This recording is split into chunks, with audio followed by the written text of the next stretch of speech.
Hello, this is Chapter 18 for the Biochemistry 2 course. For this one, we're going to be talking about the third part of the ATP synthesis, and this is oxidative phosphorylation. So this is where the rubber really meets the road, is in terms of ATP synthesis. So glycolysis and citric acid cycle are starting to build the components that are needed for the oxidative phosphorylation step. Not only you're starting to build the actual NADH that's going to be needing, as well as the chemical precursors on top of that. And so this is actually at the start of the start of the chapter in the book, and it just amazes me how much ATP we have to go through. So to just going to go through here, if you've got a 70 kilo person, right, so about 150 pounds, they're going to need about 2,000 kilocalories per day.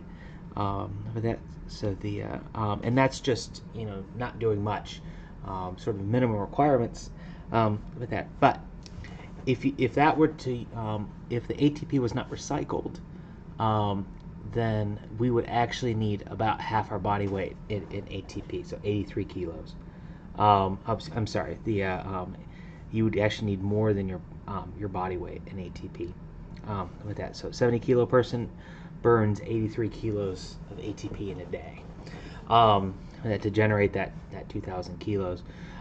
With that, so but the problem is we only have about 250 grams of ATP.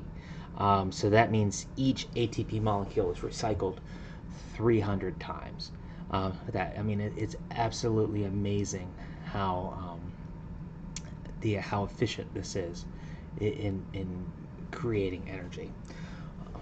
And so we're going to be talking about this recycling in order to be able to do that. Okay, so first up, there's two main parts for this. So there is the part here that creates the electron transport chain that creates the gradient as well as the electrons that are needed to be able to oxidize the fuel to CO2. This gradient, this pH gradient, that goes and helps provide the energy that's needed to be able to do the actual ATP synthase complex to be able to do this. And if you put these two things together, right, so being able to convert NADH, you're oxidizing NADH to NAD while reducing oxygen to water, right? That's actually incredibly exothermic. So when that's coupled to ATP production, right, the overall delta G is quite good. So this happens inside the mitochondria, inside the matrix of the mitochondria.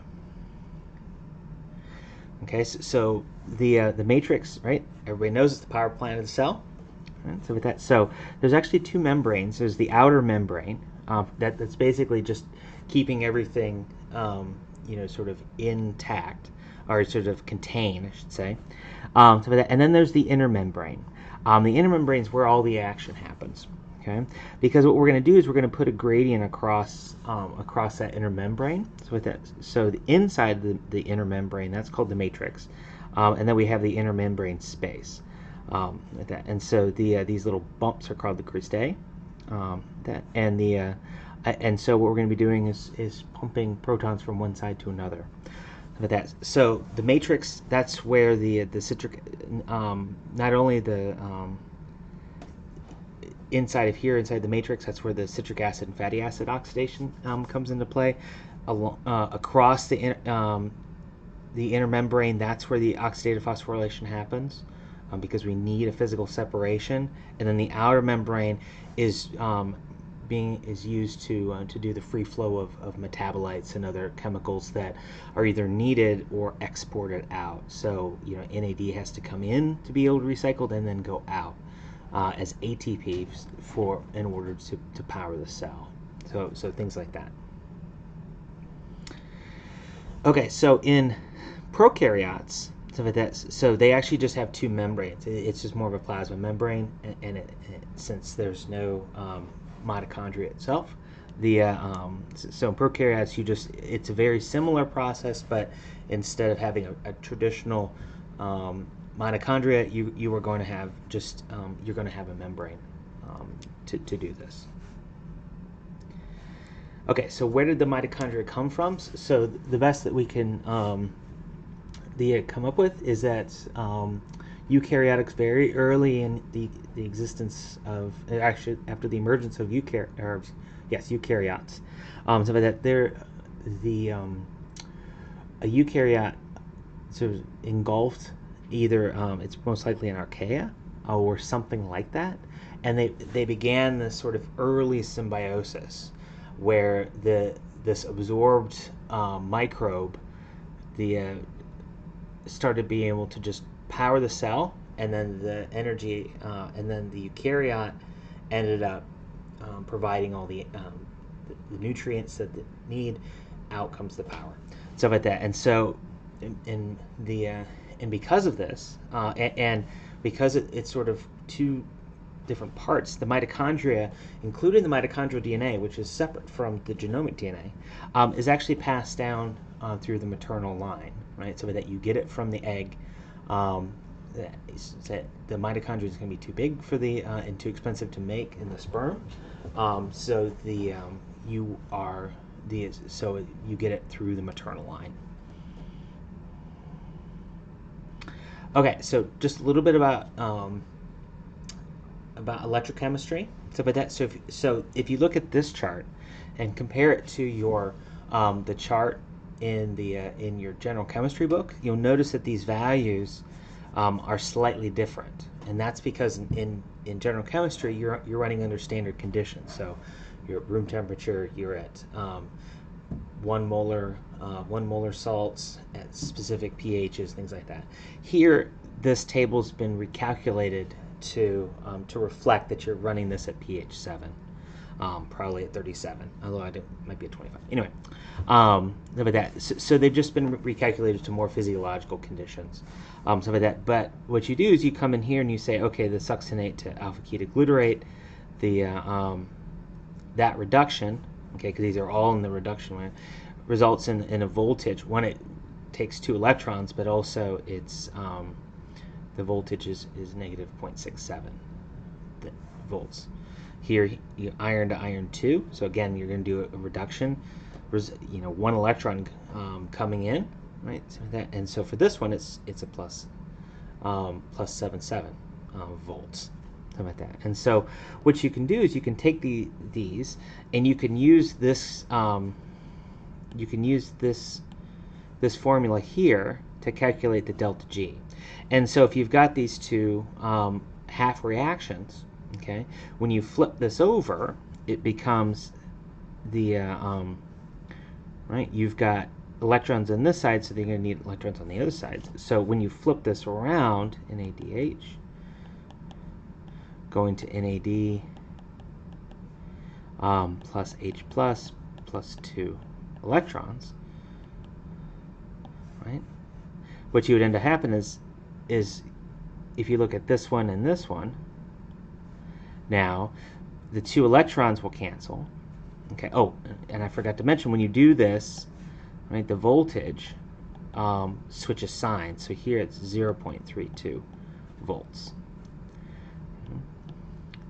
So these 2 electrons cancel out these 2 electrons, and when we're doing basically a net ionic equation, this H plus here will cancel out that H plus there, and so that's what you're left with.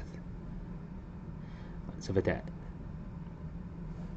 okay, so NAD plus the NADH plus NAD, going to NAD, going to this and this, you end up with this full reaction. But in order to be able to calculate it, you would say 0.82, right? You add them up, so it would be 1.14 volts, and so you can calculate the difference of that. Or you could do the voltage for each half reaction and then take the difference. It doesn't really matter. So this goes into there, right? In this case, this would be 2. The Faraday's constant is there, so this comes there, and don't forget the negative sign. So that's how you can calculate the delta G, knowing this these voltages here. So the respiratory chain, so there's four primary parts, so that 3 of which are involved in moving the. So I should say before we get to that, this is how we're going to be moving electrons through the system, so that to ultimately be able to provide electrons in order to be able to reduce oxygen down to H2O. With that. So this is where we're going to be doing this by, and essentially what we're going to be doing is by reducing this, we're going to be oxidizing, ultimately oxidizing the carbon from the glucose molecule into CO2. That's what gets oxidized. Okay.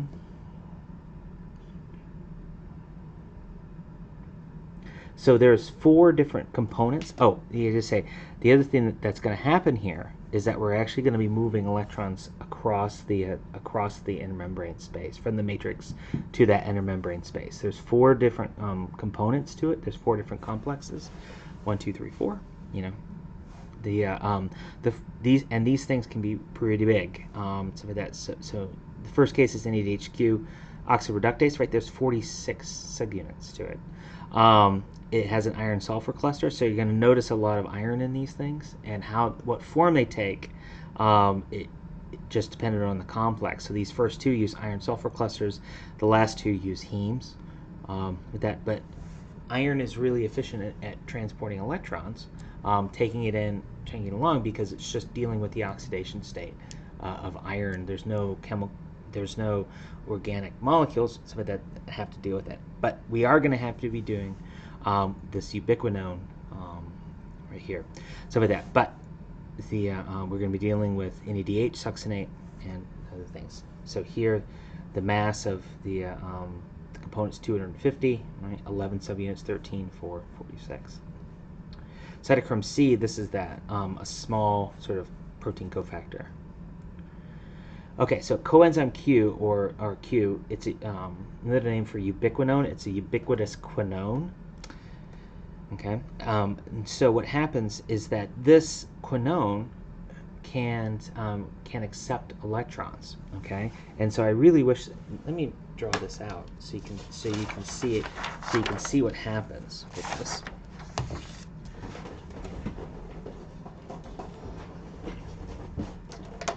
Okay. So you've got the quinone. So this is the important part here. The other parts don't really matter. Okay. And it helps if you put it in the lone pair. Move this down so you can actually see it. Okay, so if we put in an electron, if we take an electron and then say put it right there, this oxygen already has its 8 electrons. Okay, so it needs to get rid of, it either needs to get back to 8 or it needs to get below 8. Okay, you can't be at 9. So the easiest way for this to get rid of electrons to be at 8 or below is to move these electrons here.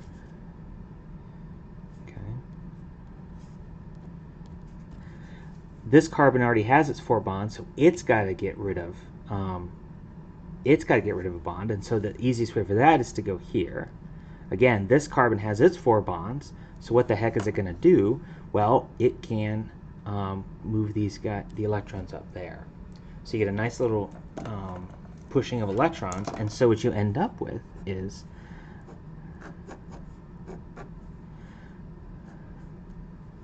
so we didn't do anything over here.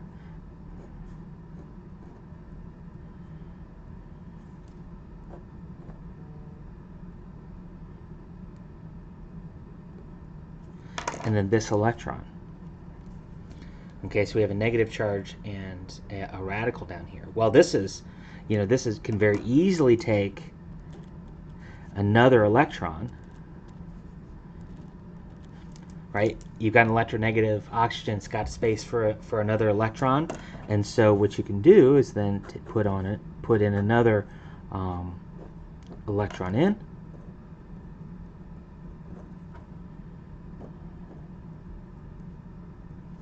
Right, and so you've got this first one, and then you've got a second one, and a negative charge overall. Okay, and so with this ubiquinone, we can actually hold on to 2 electrons. Okay, so we can reduce it down in order to be able to store those two there. Right?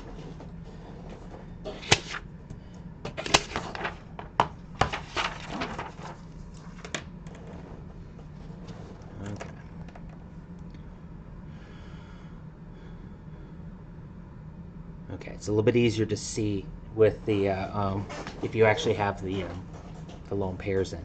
Now the negative charges can also pick up a proton, something like that. So they're neutral, but it doesn't really matter. So. Okay, so the iron sulfur clusters. Okay, so these are typically what it is. It's one iron that's doing the business. The other ones are there just to hold things, hold down the fort. Provide structural stability and things like that. But all you're doing is you can transport electrons without the need of an H plus moving around. So by that, so the iron can going from iron 3 to iron 2. With that, so the as it holds on to it, it's gaining a new negative charge. So it goes so the charge drops, and then it can push that electron forward. And it doesn't really matter if it's 1 iron, 2 iron, or 4 irons. They're going to put sulfur around there to keep it held. So with that, so the first one, NADHQ oxidoreductase. So this is complex 1, and what happens is the oxidation. Okay, so we come in here. So we have NADH coming in from, say, the citric acid cycle. So with that, so it comes in and provides electrons with that, and so here, as it's moving across, with that, you get this pumping across of electrons, or excuse me, of protons across the membrane. So remember the citric acid cycle is coming in here on the matrix side. It's causing because this is across the membrane. Okay, it's able to push electrons across as the electrons move. To that, and so you're taking, not only are you taking 5 from the matrix, so 1, 2, 3, 4. I'm sure there's another one in there somewhere. And with that, so and you're pumping them across to put 4 on the cytoplasm side, in this intermembrane space. Okay, so it's not just so now you've created a differential. You've removed 5 here, so you've lost 5 here, and you've gained 4 over here. So now there's a difference of 9 protons, almost a full pH unit, just from this first one. Okay, look at that. And so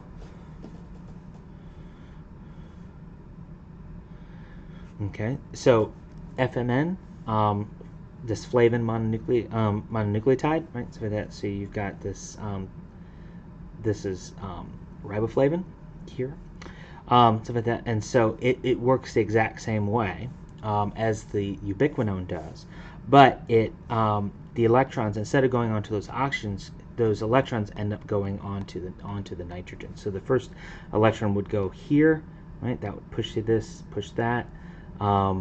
That can grab a hydrogen, and then we can put another electron on there. So they would both get that extra lone pair, which then they can use to grab a hold of hydrogen. So, but it works the exact same way as the ubiquinone, except the electrons are going onto nitrogens instead of oxygens. But otherwise, it's the same.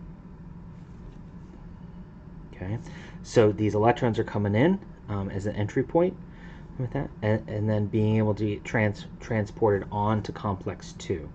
Now you've got, so that they flow from, so not only have you picked up two electrons, okay, you've also picked up these two hydrogens, and those can get used further down. So for that, so they flow from the NAQ to the flavin. Okay, so the flavin, so the flavin, it's like a little assembly line. it transfers not only its 2 hydrogens, but also its 2 electrons onto the ubiquinone here in the succinate Q reductase through this electron transport chain. Okay, so you're getting, so this is linking in from the citric acid cycle, with that. So it's coming in here. So this is coming in, citric acid, being able to put this in.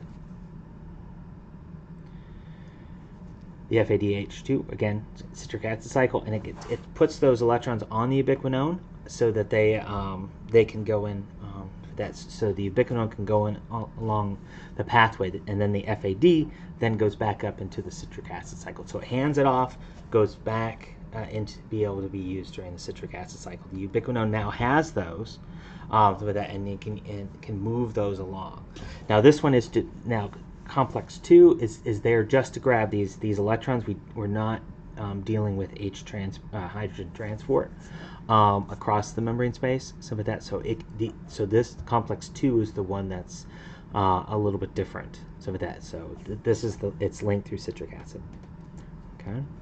So complex 3.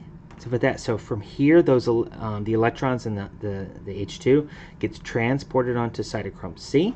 So with that, and so we're right here now. So with that, and so you're moving these onto ubiquinone onto the iron. So with that, so again, these you're oxidizing the ubiquinone out, and in doing so, you're reducing the cytochrome C. The electrons are getting, each of these electrons are getting moved, the 2 electrons from here are getting transferred over to the cytochrome C, and in doing so, you're pumping again you're not only taking 2 electrons or protons from the matrix side, but you're pumping them on onto the cytoplasm side in the intermembrane space. So again, just this part here, we had the 9 protons from complex 1, and now you've got a 6.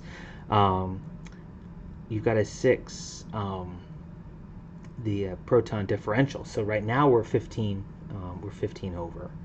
So with that, so we're more than 1.5 pH units difference between the 2 sides now. So again, the cytochrome C, we're going to be the electrons are moving onto the iron within the cytochrome C cofactor that within there that uses the a heme-bound iron.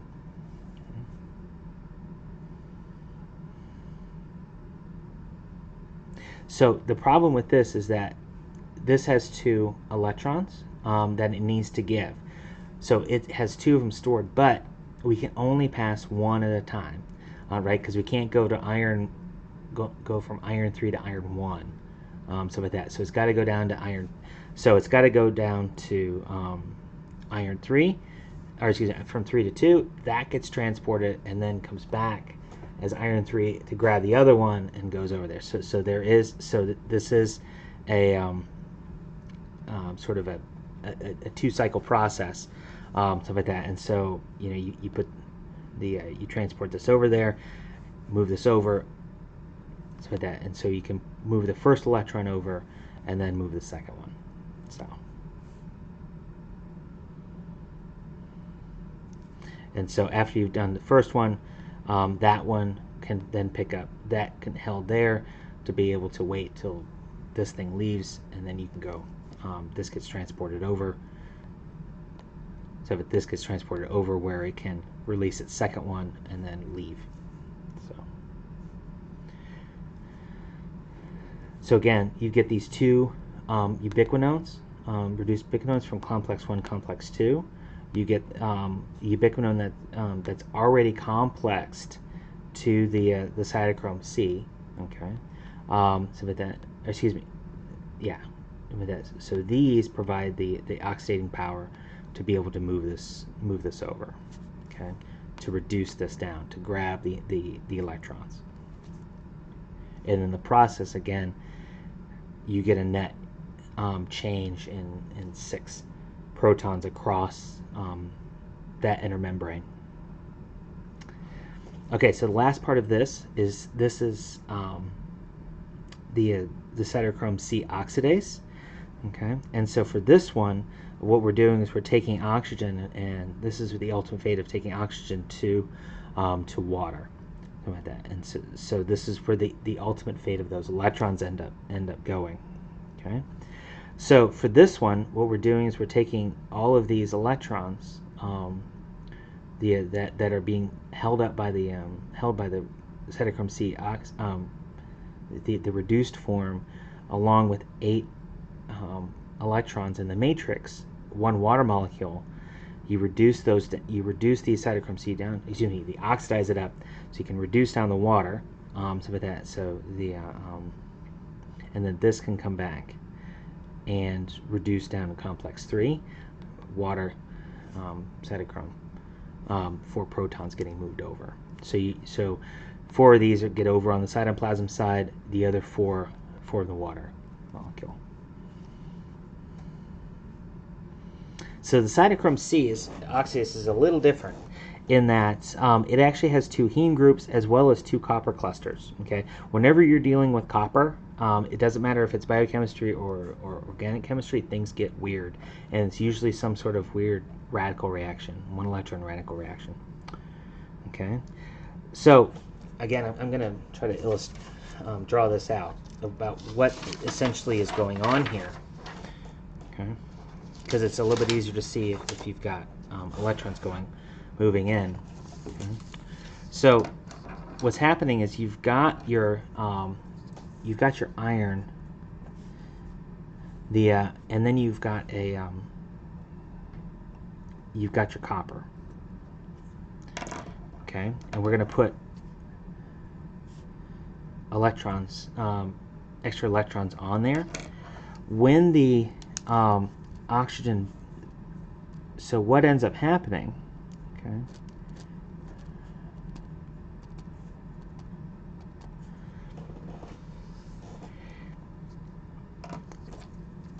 remember, each bond is worth 2 electrons. Okay, and so what can happen is this electron can come, and here you can get homolytic cleavage to make a new bond there, and then this electron can bond to that electron there to make a new bond. And so what you end up getting, okay, is an iron, right?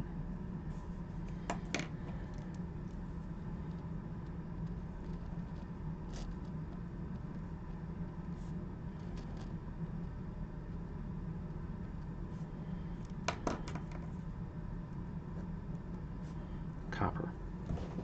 Okay, and so what you've done is you've broken that double bond. Now this is, so instead of being a less reactive oxygen, right? We don't think about it chemically, but this is a much more reactive peroxide. Okay, and so for here now, what we can do is we can use these to make to grab a hold of the hydrogen, 4 protons, to make the water.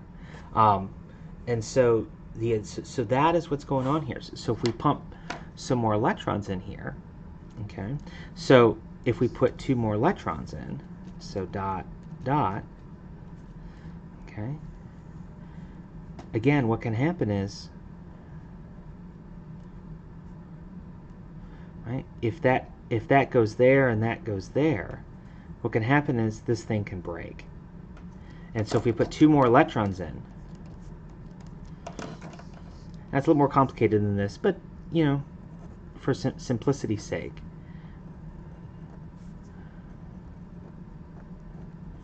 what we end up with is this.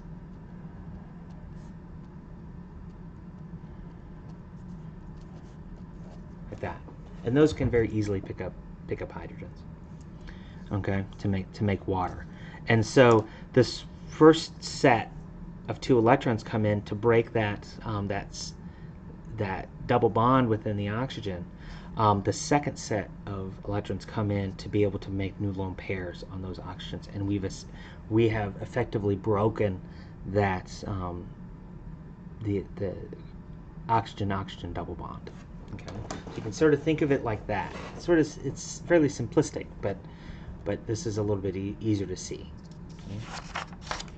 For if you actually track where the electrons are going, and I really think it'd be a lot easier if they put in lone pair the lone pairs that are needed. Okay.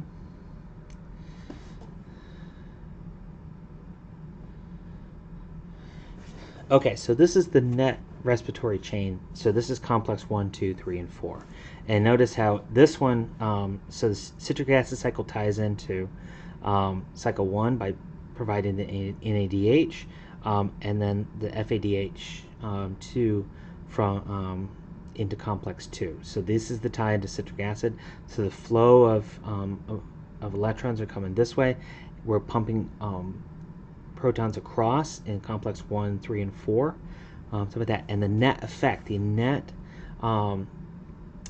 destination for those electrons are on this oxygen in order to be able to move it to water, to make that into a water molecule.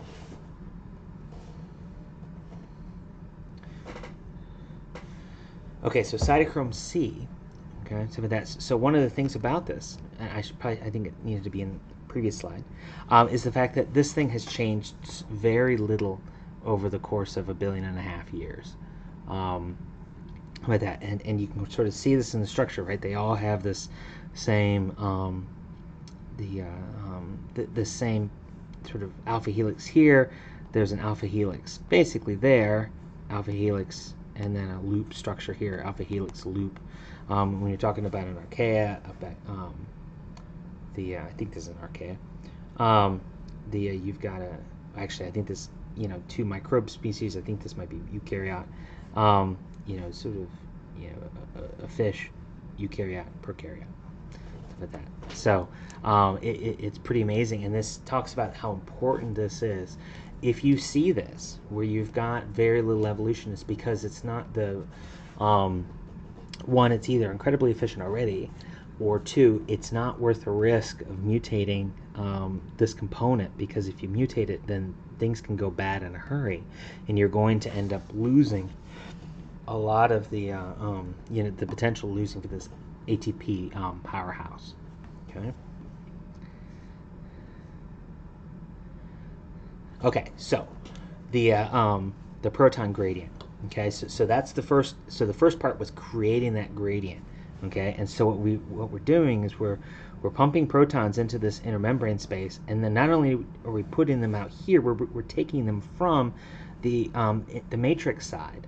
And so you've got a massive gradient across there. So it's not only the chemical gradient, where you have a much higher, sort of, you have the osmotic effect, right? You've got, if this was salt, you could think of, salt being on the outside, you've got water on the inside, right? That just the chemical potential is going to be going across.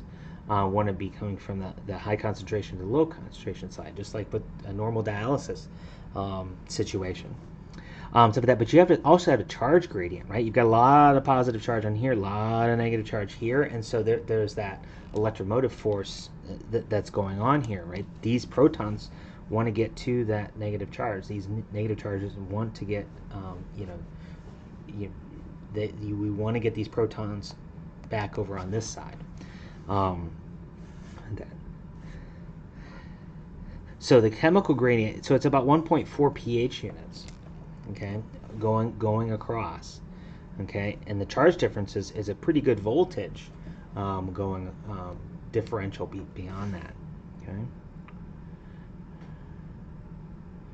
Okay, so there's a couple of different parts to this, the ATP synthase. Okay, so there's the F0 domain. Okay, so that's the membrane bound. So this is the channel for the H plus.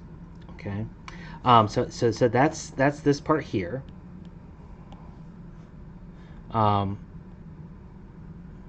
That's going to be the dam, okay?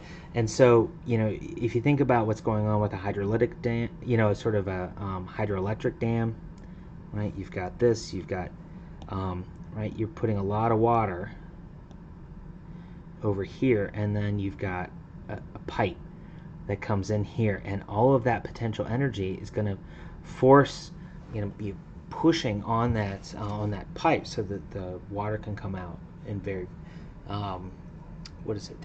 into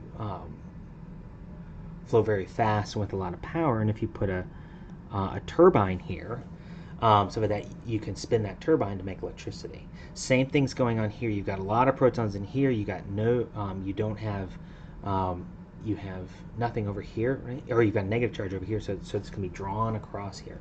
So this membrane bond part, not only does it how you can take the protons, but also what it allows you to do is it actually it will actually turn, okay, and it causes this stalk part, okay, to actually turn. And the F1 domain, okay, so there's actually it's alpha and beta chains, so it's a hexamer, okay, but it's only these I believe it's only the alpha ones that actually do stuff, okay. So yeah, I'm sorry, it's the beta ones. I always get that backwards. The beta ones that do this, the alpha ones are there to just hold things together. So the central stalk right here actually rotates around as caused by the protons flowing, just like how you would have it with the turbine, you know, flowing around.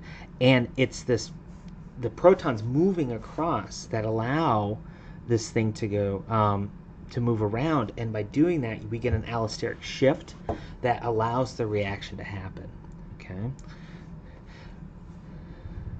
That allows this goes on. So what's happening is when this thing points to it, you're going to get shifts. You're going to go like this, you know, sort of goes, you know, opens up, allows things to come in, you know, release out, bind it, you know, sort of, okay, you know, out, and then in, and then reaction, and then come back out, and then come back in, and then back out, and sort of everybody's in their own, there's 3 different states, okay, and depending on where you're pointing, right, where the stalk is pointing it, that's, you know, it's going to be in, you know, release, bind, chemistry, release, bind, chemistry, release, bind, chemistry, things like that. So it's going all through that, okay. Now, one of the tricks and the reason for this, why there's such all these little the crustae or whatever it is, all of these little bumps in the membrane space, there's a couple of reasons. One, it provides extra surface area to be able to put a whole bunch more of these on here. Okay, but the other thing is it concentrates it. Okay, so if it's flat, then, you know, as it comes out, it's got to figure out a way it's got to figure out where to go. But if it's sort of like a bay, here we can concentrate all of those protons so that the distance, not only the concentrate, but the distance between these two is minimized, okay, and stuff like that. So it helps to sort of make the process a lot more efficient by moving everything really close together. We need it to go out and come in, right? We need it to cycle through this, but it doesn't mean they have to go, you know, from here way over to here, or here way over to there, right? We want it to be right next to each other, and so the cycling is efficient for this. Now, this one, I've been struggling with this. So the reaction, so let me take this part out. So the proton gradient is what drives the ATP synthesis. It drives the release. The chemistry is going to happen. So the proton gradient is not involved in the actual chemistry of it. What it's doing is providing the power to allow this chemistry to happen by getting the protons to be in the correct, to provide the energy to do that allosteric bind, you know, movement, and then also being able to release it out into the matrix. Okay, so it's providing power, but it's not actually providing chemistry with this. So for that, so this proton flow is what helps, you know, provide the power to be able to, for the proteins to be able to do, the enzymes to be able to do what they need to do. But they're not actually involved in the actual chemical reaction. Okay. So proton gradient, what it does is it's involved in rotating stalks. So the proton, so it is involving in this. Okay, and so you've got the T, the open, and the L, the T version, the O version, and the L version here. And so when it's closed up, okay, you've got the ATP actually does its reaction. Okay, when it rotates, some of that it rotates counterclockwise here. It rotates over here. Now, when this point's here, the it does its ATP reaction. Okay, and if it were to rotate over to here, right now the green subunit would want to do the ATP production, ATP synthesis, and then rotate over here, right? Yellow, blue, green.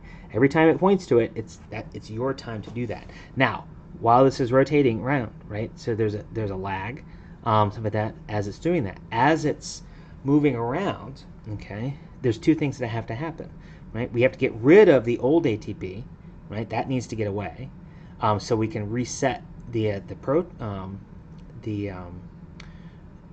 subunit to be able to make more ATP, okay? And so when it does that, okay, not only does it release ATP, but then it has to bind a new ADP and pyruvate into this chamber here, okay? And so when it slides, so what's going to happen next is this is going to slide over. That now it's turn to now it's turn to make ATP, the green one, okay, and then the blue one would release its ATP and then take in a new ADP. While that's happening, this is getting ready by kind of closing down, sort of closing, shop to be able to get things in the right position, so that when it gets back to this form, it closes even further and allows the phosphate to be able to attach onto the ATP molecule, ADP molecule. Okay, we have actually seen this. Scientists have actually seen this thing spin. So they attach this this ATP synthase onto a sort of a glass piece, and attached an actin filament on here, and they could actually see this thing spin. With that, so they just put in a bunch of ATP. They basically reversed the process, stuff like that, and so it actually spun backwards, I believe. Well, anyway, with that, and so you have actually seen it spin. It's pretty cool.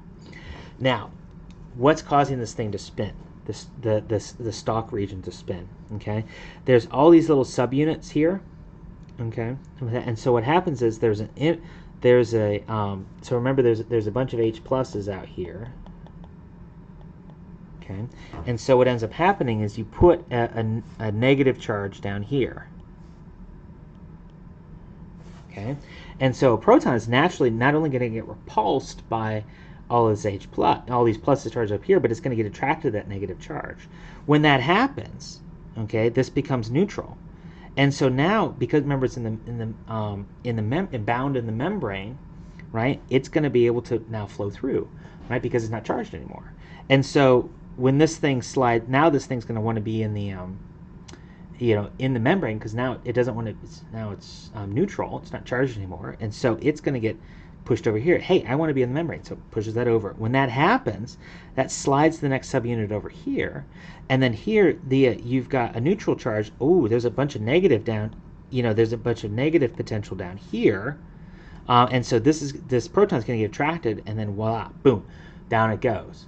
And now it wants a new one, right? So as this one gets in here, it's going to slide over, and it can pick up another one. It's a pretty slick process. So it's very much like it's often described as a water wheel, where it comes in here and moves these things around. As this comes in, the proton comes in, it's going to attract to the negative charge.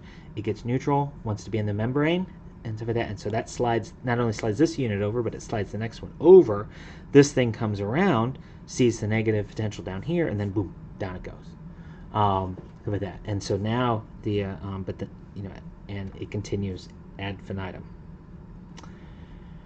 Okay, and so this delivery of the H plus that provides this gradient provides the gradients. So this is the power, the sort of mechanical and power to be able to do the ATP synthase. It's a really slick process.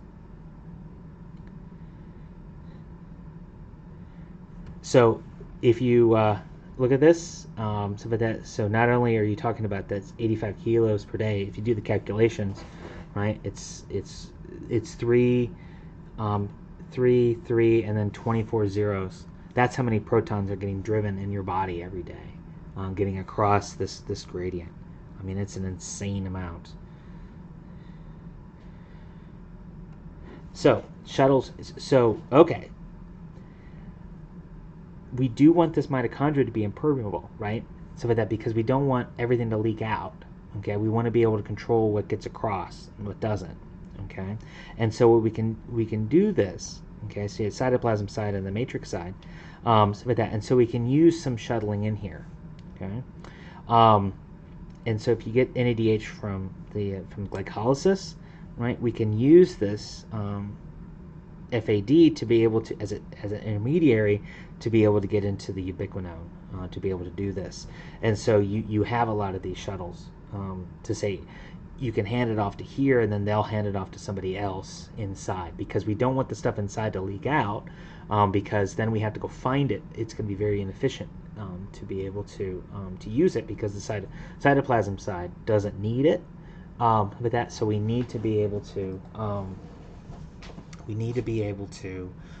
keep it trapped. Okay. Another thing we do is in the heart and liver, we can also move around oxaloacetate alpha-ketoglutarate, and this is a way these can come in and allow for shuttling of NADH across.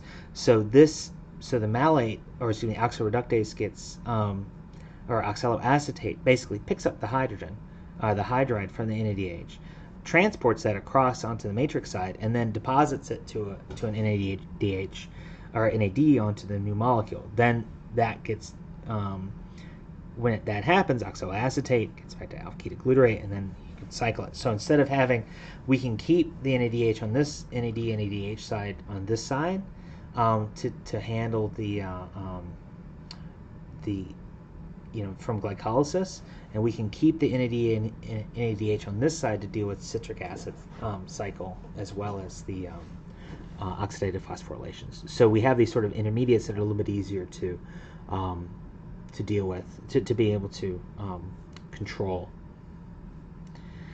ATP ADP translocase. Okay, so this is how it gets out. ATP gets out into the cell. Okay. And so what happens is you have this intermembrane space. Okay, so you have ADP comes in, it flips it onto this side. It actually inverts, and so you get eversion. And so it comes in here and then goes like that, and then the ADP gets released into the matrix. Okay, to be able to go back into circulation. To be able to go into the ATP synthase. If we want to have ATP, it can then bind an ATP, basically like this, and so to release it out, and so you can it goes like this, here pick up an ADP, release the ATP. But this doesn't happen and this won't flip back until it has an ADP bound to it. And so one ATP out requires one ADP in, and so if that didn't happen, what would happen is you would have, if you're making a bunch of ADP, right, it would release out. And so what you would end up doing is you would gradually deplete your concentration of ADP on the matrix side. Okay, and then the ATP synthase would say, whoa, we need to make more, and so it would get into this futile cycle. And plus it would slow things down, because we simply didn't have enough ADP molecules around to be able to make ATP. So it's all about control, and it's about making sure that these concentration, the components are where they need to be. And this is used a lot. These shuttles, so that use the translocase, that sort of one thing in, one thing out. It's a very efficient system, and so not only ATP but malate, citrate, and protons or hydroxides to be able to do this. Pretty slick. So if you look in here, right? So if you add up all the processes, you end up from one net yield. Come on. The net yield for this from one per glucose molecule, 30 ATPs per glucose. So like that. So you're going to go. I think I got the reaction here. Okay. So from one glucose you make 6 CO2s, right? So with that, and then 30 ATP molecules. It's pretty amazing. Most of which comes in that very last, half of which comes in that last step. But, after the initial, cost of glycolysis, right? So for that, you get you get 32 in here.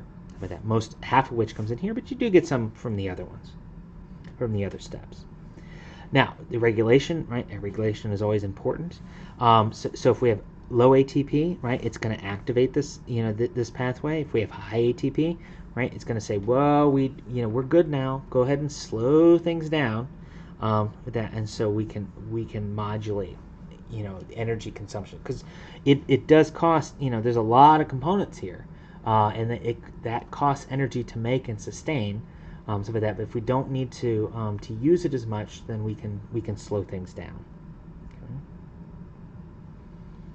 Now you can uncouple this, so with that, and so when people who are dying of, say, if they're freezing to death, they talk about this. They get this sudden burst of warmth. That's coming from decoupling the ATP. It just says, that damn the torpedoes. We're gonna go in here and just turn it on, because if we don't do this, we're definitely gonna die. Something like that. And so what can happen is under if you uncouple this, okay, you can actually just start pumping out ATP as much as you can, trying to make as much energy as possible, and be able to drive this, not only make this, but also driving this this proton gradient, which creates heat. So like that. So it's mostly producing heat instead of the ATP. So like that, by pushing this proton gradient through. Now it's expensive. We can only get a short burst, but it could be enough. It could buy you minutes to be able to be saved, and then the body can then deal with reproducing, remaking this gradient that you can go. So you would basically release the dam, all the water comes through, you release all that energy in one big uncontrolled burst, and if that saves your life, well, okay. So again, you can come in here. So with that, so from NADH down to oxygen, there are different molecules that can do this. Probably the most common ones that you've probably heard about are either cyanide, azide, or carbon monoxide. It binds up this last step here, the iron and the copper molecules. With that, particularly the heme. With that, so it shuts this down. With that, but there's other molecules that can shut down other components to this. So with that, and so this is a way that you can study. If we block, if we block this step here, then what builds up? Okay, if we block this step here, what builds up? If we block this step, what builds up? So it's a way that scientists can come in and study this this pathway. And again, the proton gradients, again, biology likes to reuse things, recycle these in the for other processes, and so it's not only for ATP production, but also for like flagellar rotation, right? So you remember you've got this the little flagella moving, okay? It moves just like the ATP synthase, okay? Heat production and other sort of active transports, stuff like that. So the body, so nature likes to reuse things. So, okay. Good luck.